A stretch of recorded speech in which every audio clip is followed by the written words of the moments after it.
The following program is a presentation of the Civil War Broadcasting Network, available on the free YouTube channel General Grant by himself or Dr. E.C. Fields. On the Facebook page, Kurt Fields as General Ulysses S. Grant, and on various other social media. The campsite and headquarters is generalgrantbyhimself.com. This program is one of those presentations in the ongoing series General Grant Looks at the American Civil War, wherein General Grant looks at a person, place, or event in the Civil War for reflection and observation. This is part of the series General Grant and a Personage. Tonight it's General Grant and General Benjamin Franklin Butler. Permission to copy and distribute is given, and indeed it's encouraged. Remember, you are the future of our past. And now, General Grant and General Benjamin Franklin Butler.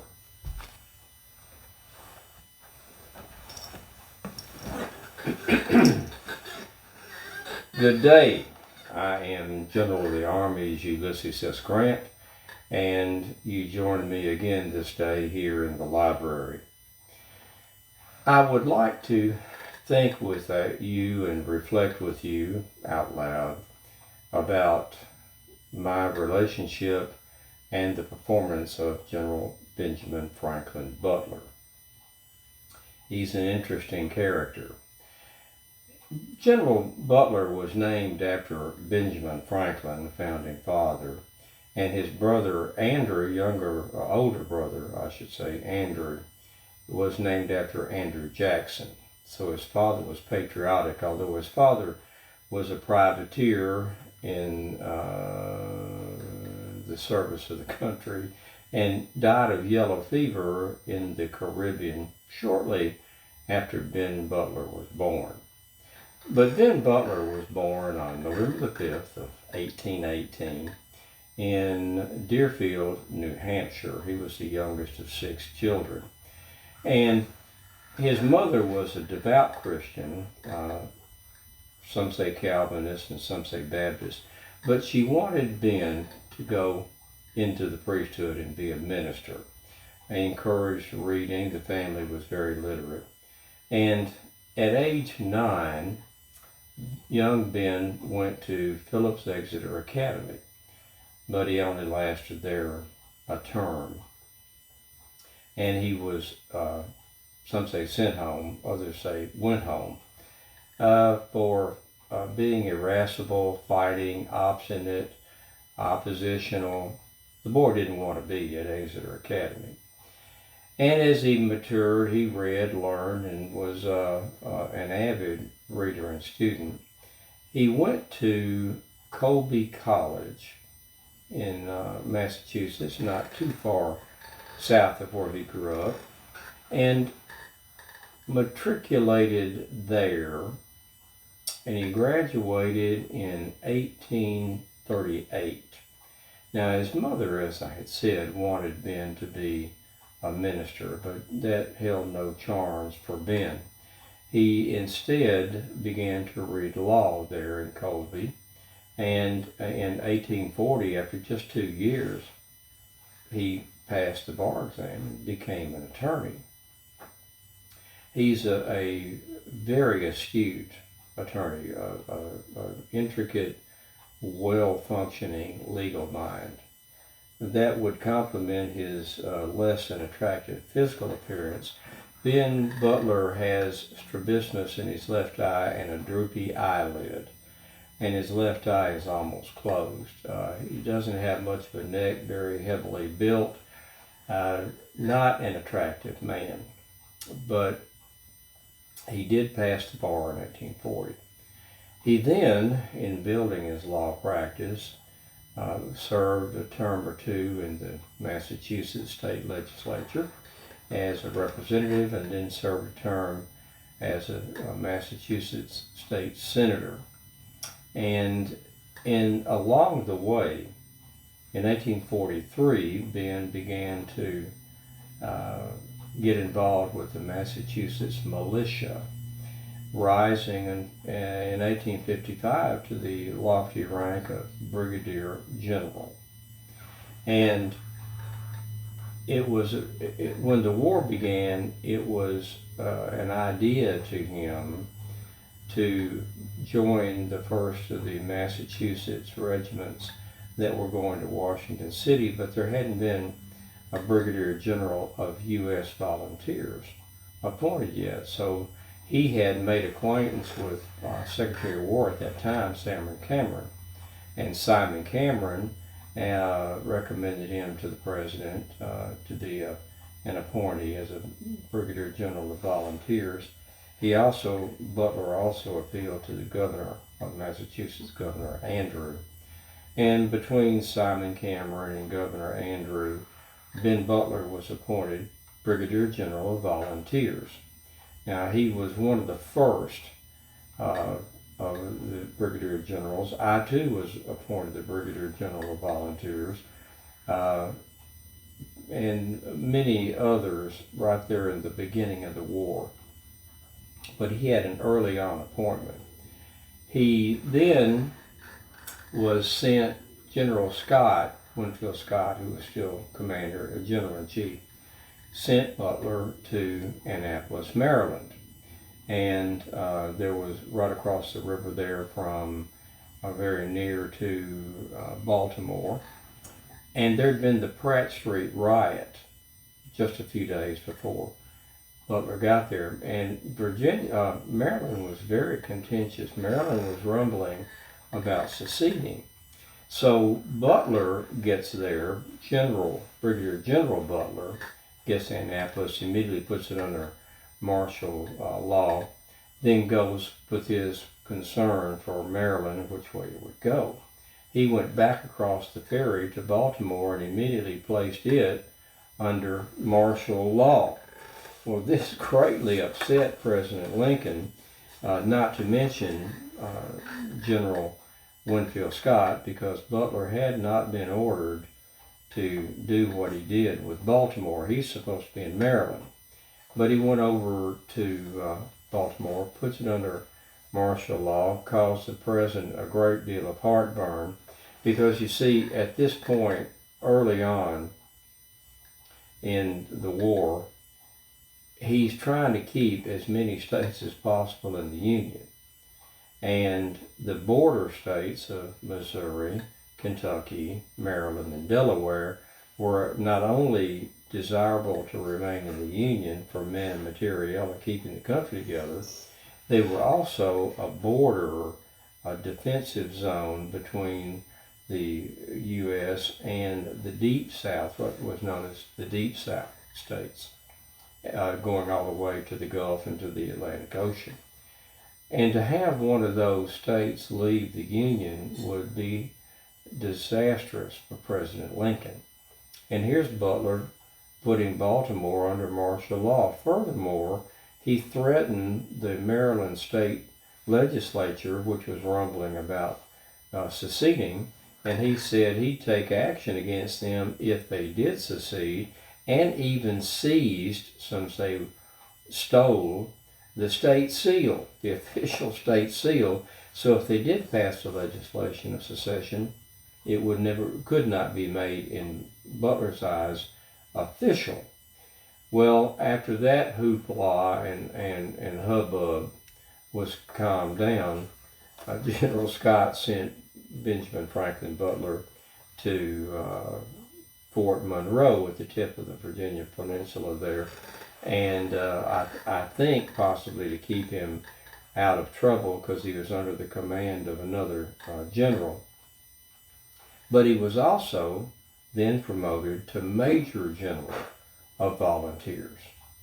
So now Major General Ben Butler is the highest ranking general of volunteers in the Army out of the 178 political generals that President Lincoln appointed from May of 1861. Butler is the highest ranking general of volunteers in the Army and remained so for the rest of the war. In fact, when he and I were in the field together, he was second only to me in command, and when I was not present with him, wherever his army might be, ultimately the Army of the James, he was the commanding officer for the area. And this caused some great consternation and concern later.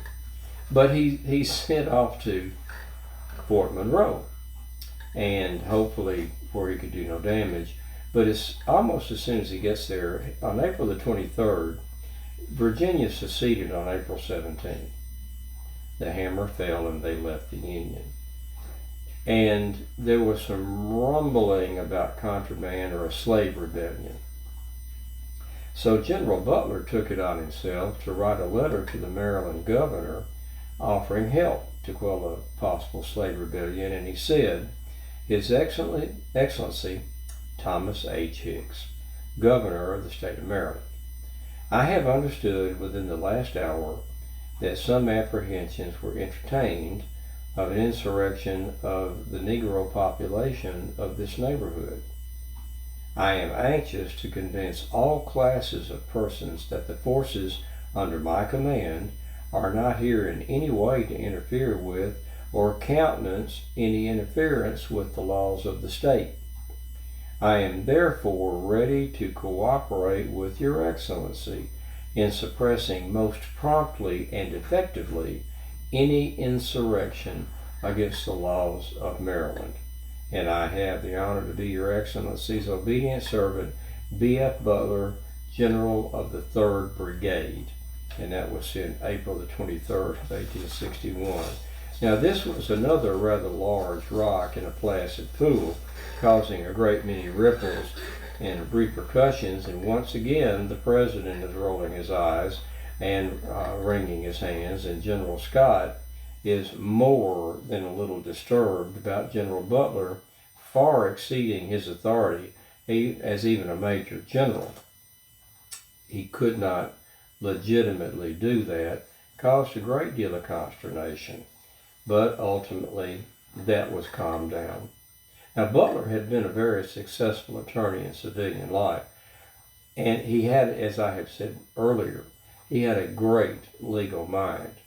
He had no military experience. Yes, he'd been with the Virginia or the Massachusetts State Militia since '43, some 18 years, but he was in charge of riot control. That's where he trained, and security matters. So he had certainly no hard military experience and no combat experience.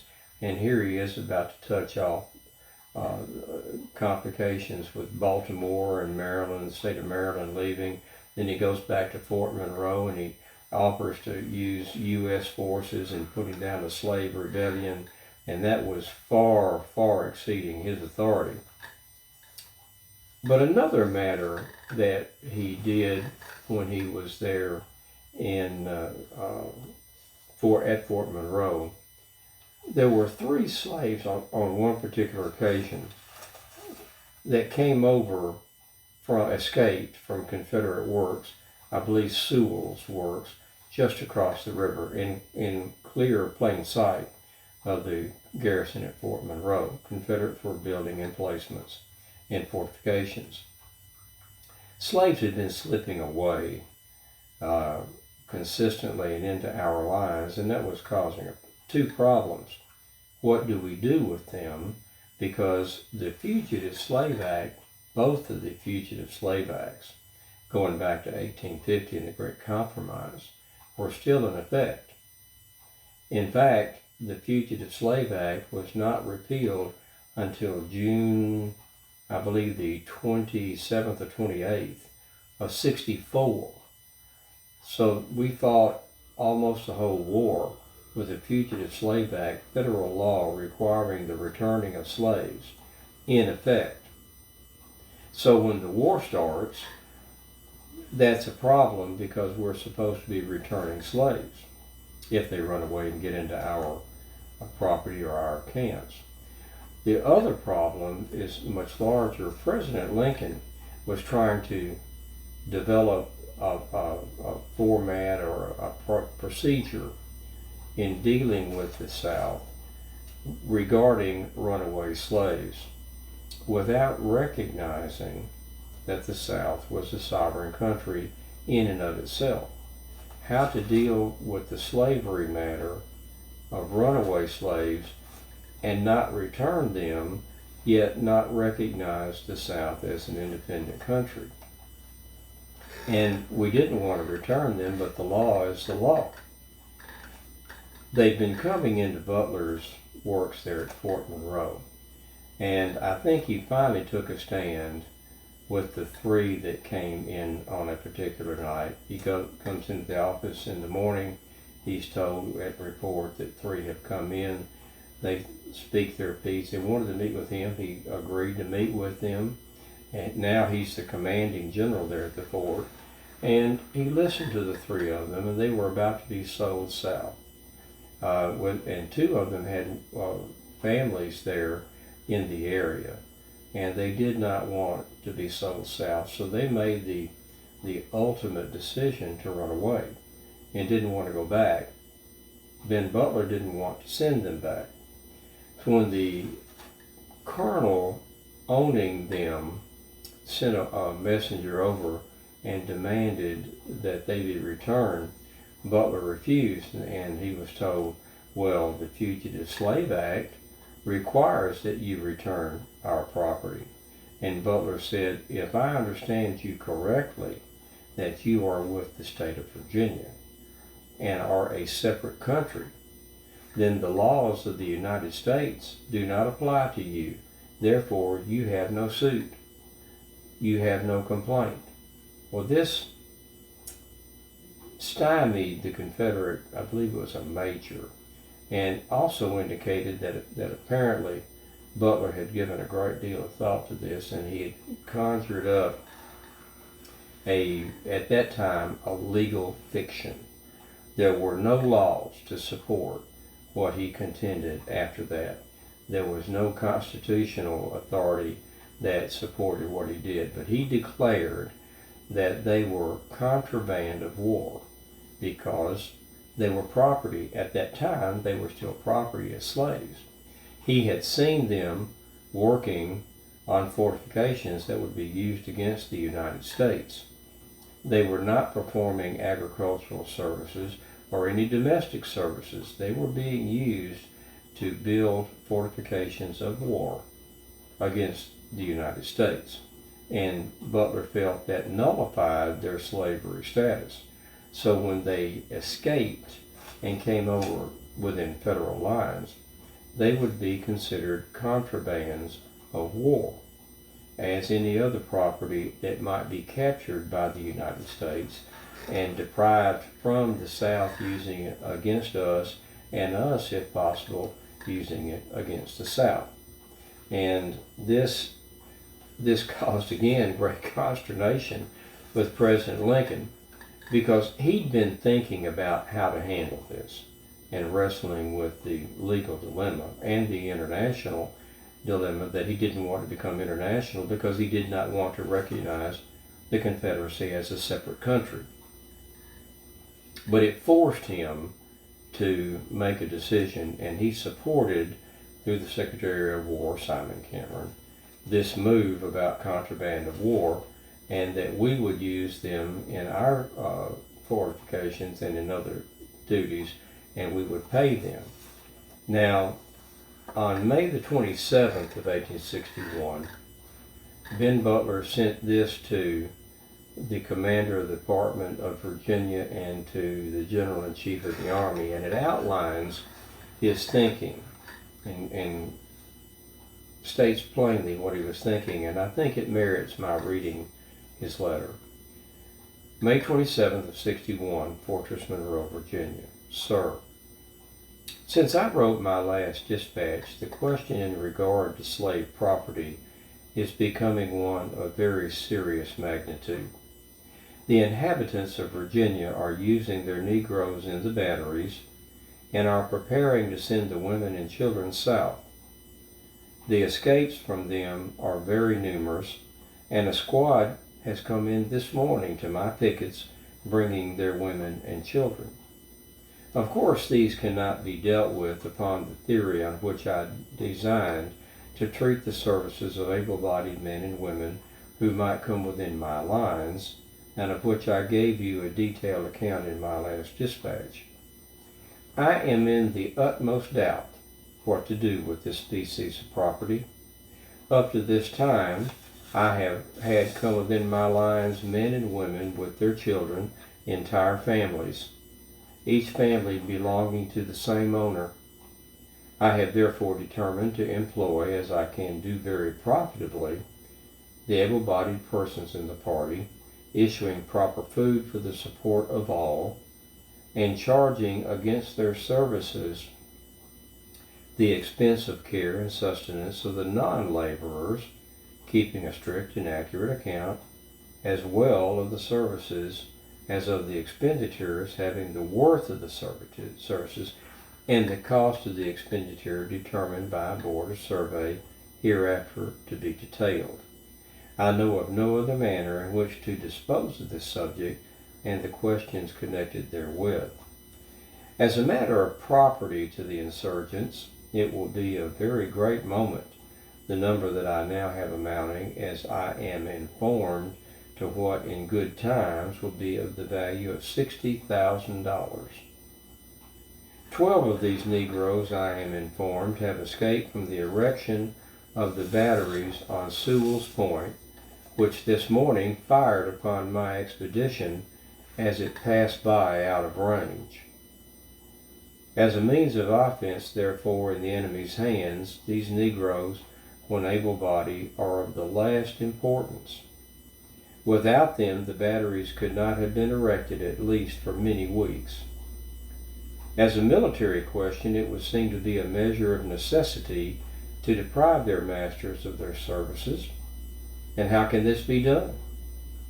As a political question, and a question of humanity, can I receive the services of a father and a mother and not take the children? Of the humanitarian aspect, I have no doubt. Of the political one, I have no right to judge. I therefore submit all this to your letter or your better judgment, and as these questions have a political aspect, I have ventured, and I trust I am not wrong in so doing, to duplicate the parts of my dispatch relating to this subject and forward them to the Secretary of War. Well, quite a bombshell, but it outlines what he wanted to do, and in fact stipulates they've been working, the contraband that came in had of late been working on the Sewell's battery that had indeed fired on federal troops. And he provides for the payment of for the services to provide for the food and nourishment and sustenance of the non-workers, the non-combatant women and children. Now, on May 30th of '61, just a few days later, Secretary of War Simon Cameron gave this reply. Washington, May 30th, '61. Major General Butler: Sir, your action in respect to the Negroes who came in your lines from the service of the rebels is approved. That is significant. He goes on to say, the department is sensible of the embarrassment which must surround officers conducting military operations in a state by the laws of which slavery is sanctioned. The government cannot recognize the rejection by any state of its federal obligations, nor can it refuse the performance of the federal obligations resting upon itself.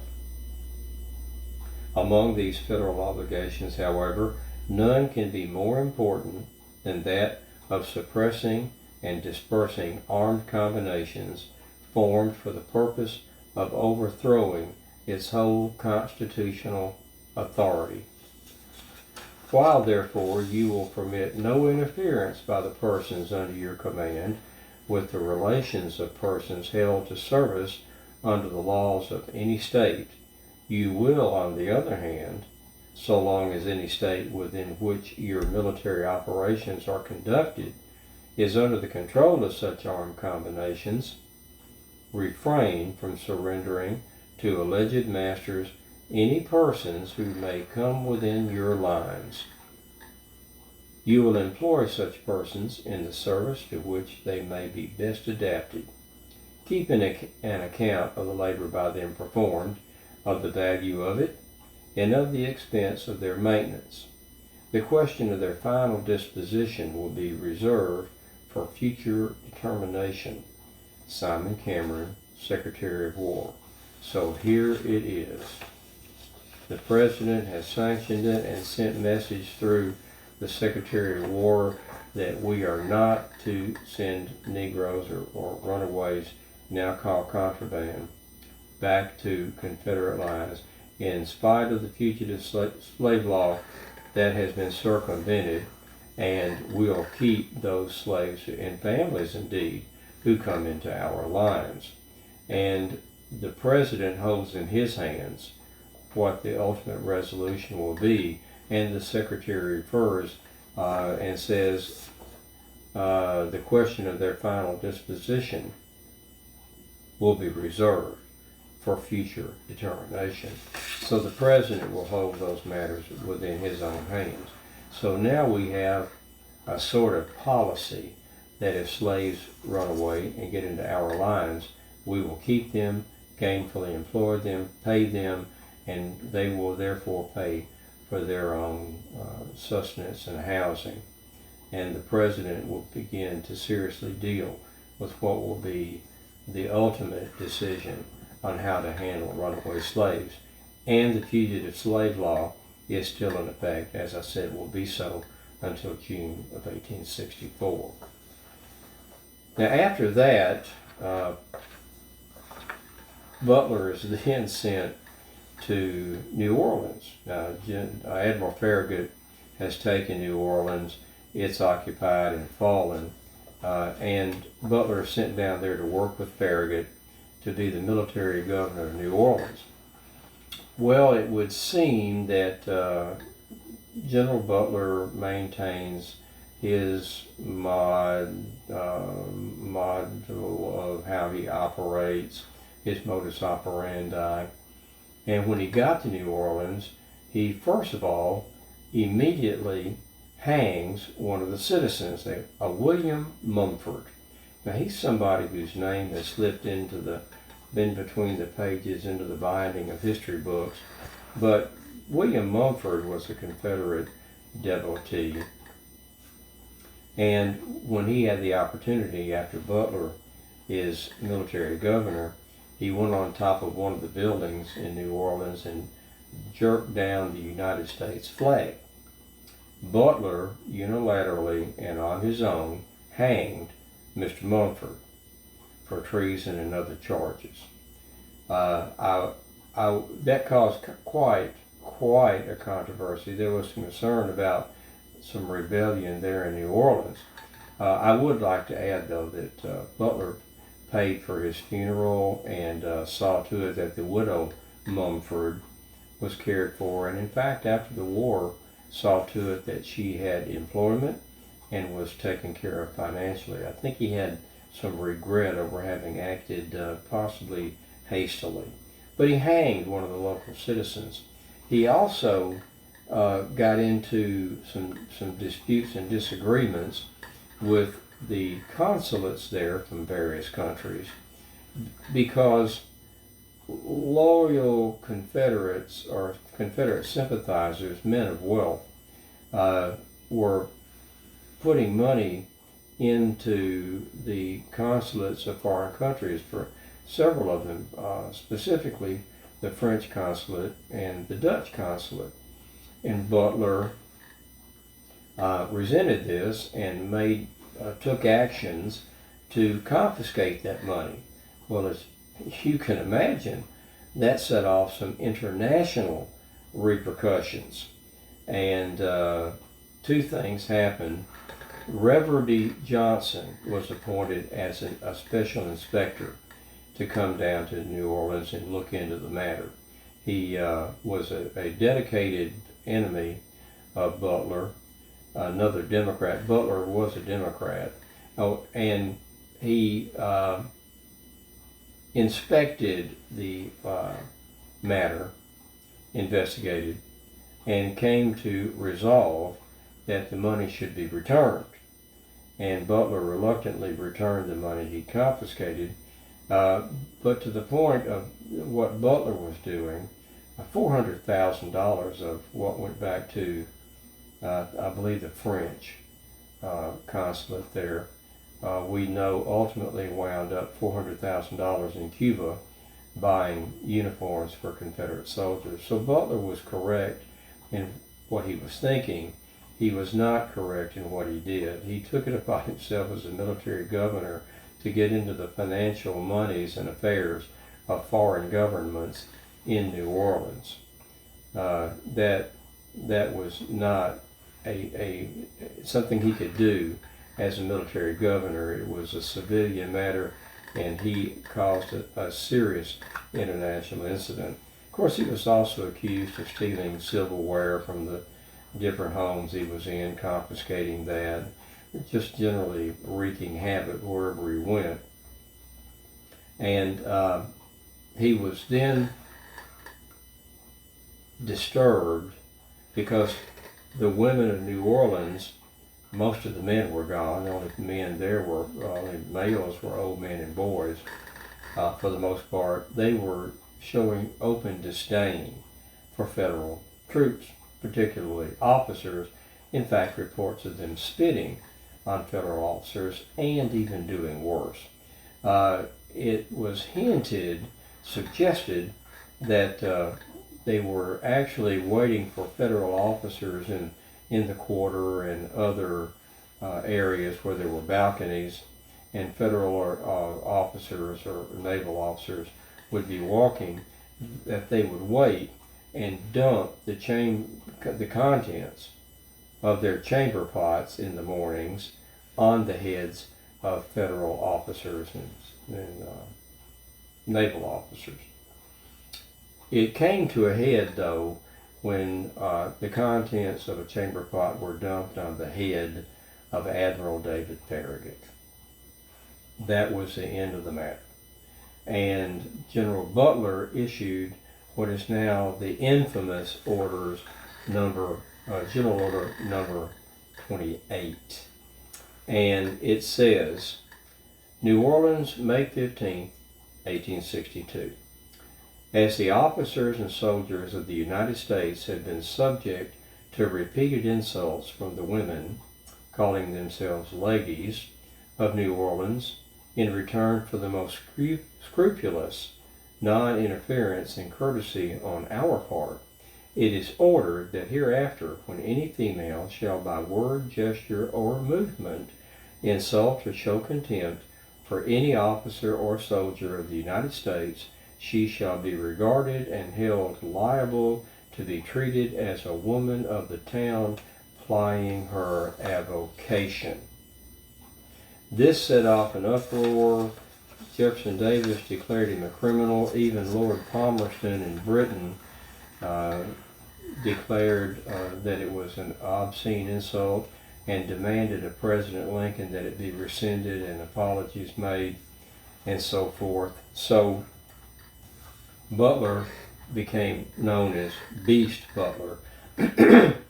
One result, well, there were two results. One, they straightened up. The women did not any longer dump chamber pots on heads of federal soldiers or sailors, and they did get a little nicer in their demeanor. But one thing that they did was they made chamber pots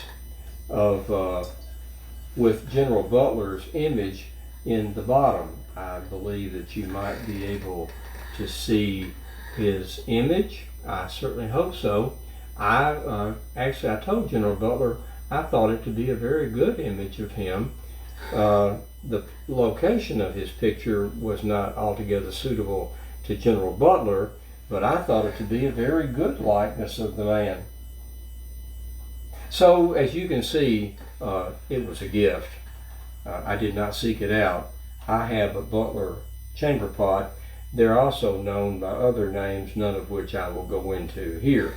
So, Butler had chamber pots with his picture in the bottom, and you may use your own thoughts and imagination as to why the picture was there. Well, Butler is then recalled and sent, well, he's replaced by Nathaniel Banks.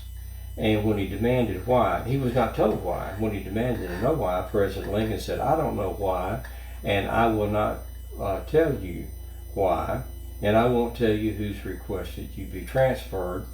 You've been relieved by General Banks, and go back to your home in Massachusetts and await further orders. Well, he went back and he got those further orders. He was once again sent to Fort Monroe and made the department commander of the Department of Virginia and North Carolina. And that became, when I took command, the Army of the James. Now, General Butler performed less than what I would have had him do. He was to move as part of my grand strategy when we moved in May of '64 to go down the James and take Petersburg from the southeast, while the rest of the army moved from the northwest, and he failed to do so. He stopped short of Petersburg, and by this time, when he goes into camp and stops, PGT Beauregard, General Beauregard, has been released from his purgatory or banishment down in the southeastern coast of the country in the Confederacy, and he is brought into Virginia, and he leads Old Men and Boys, a small force, and defeats Butler at the Battle of Brewery's Bluff. And Butler is then bottled up at Bermuda 100 between two rivers, and I characterize it as being as secure in a jug as if a cork was put in the top of the jug. And essentially I lost the use of the Army of the James.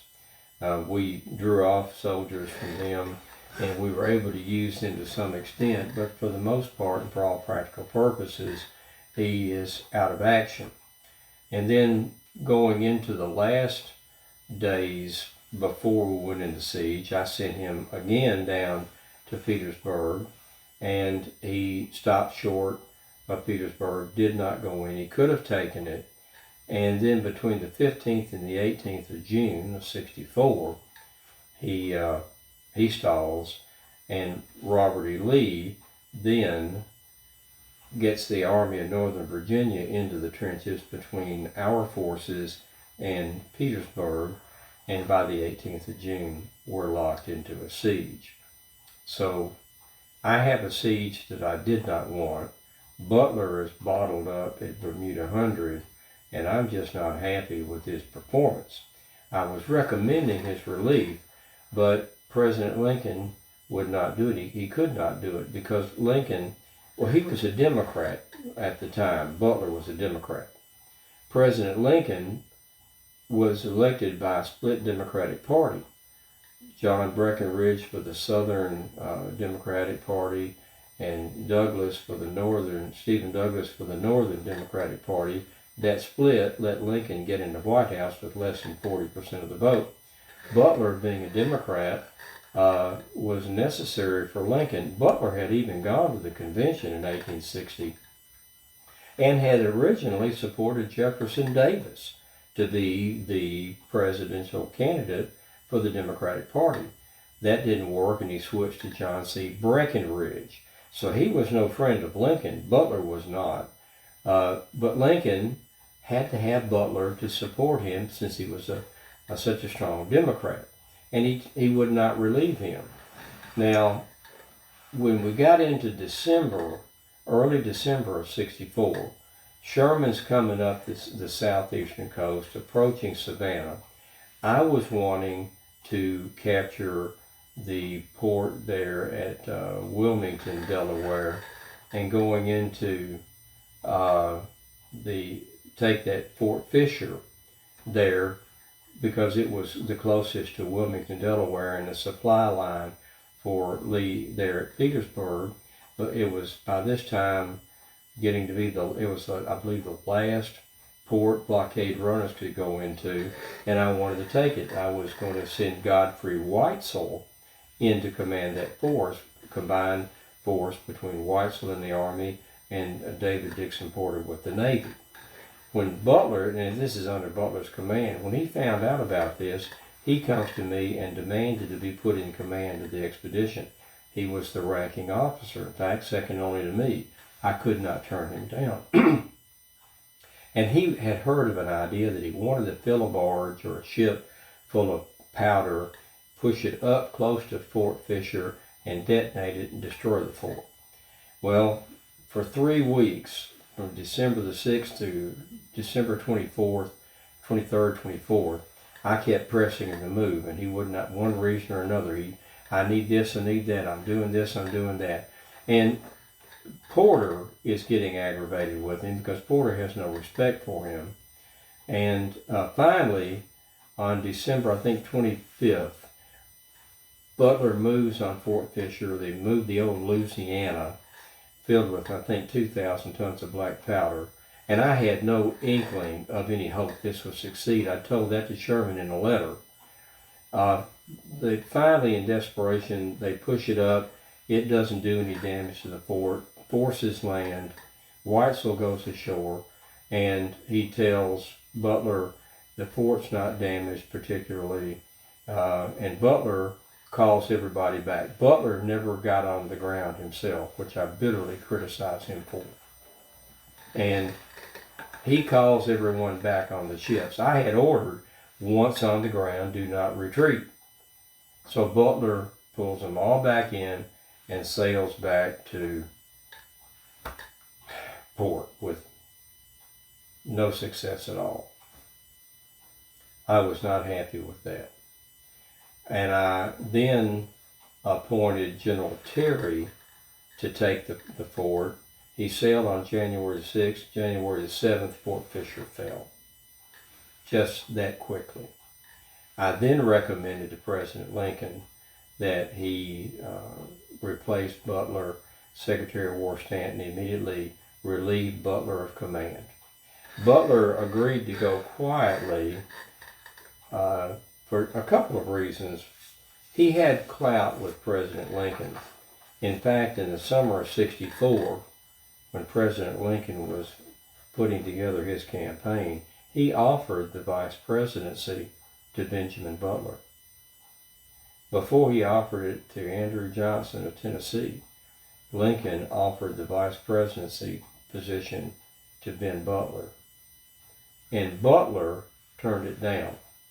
In fact, wrote a letter. Simon Cameron had been sent by Lincoln to feel Butler out. Butler made this reply: "Please say to Mr. Lincoln that while I appreciate with the fullest sensibilities his act of friendship and the high compliment he pays me, yet I must decline. Tell him that I said laughingly that with the prospects of a campaign before me, I would not quit the field to be a vice president even with himself as president unless he would give me bond and sureties in the full sum of his 4 years' salary, that within 3 months after his inauguration he will die unresigned." End quote.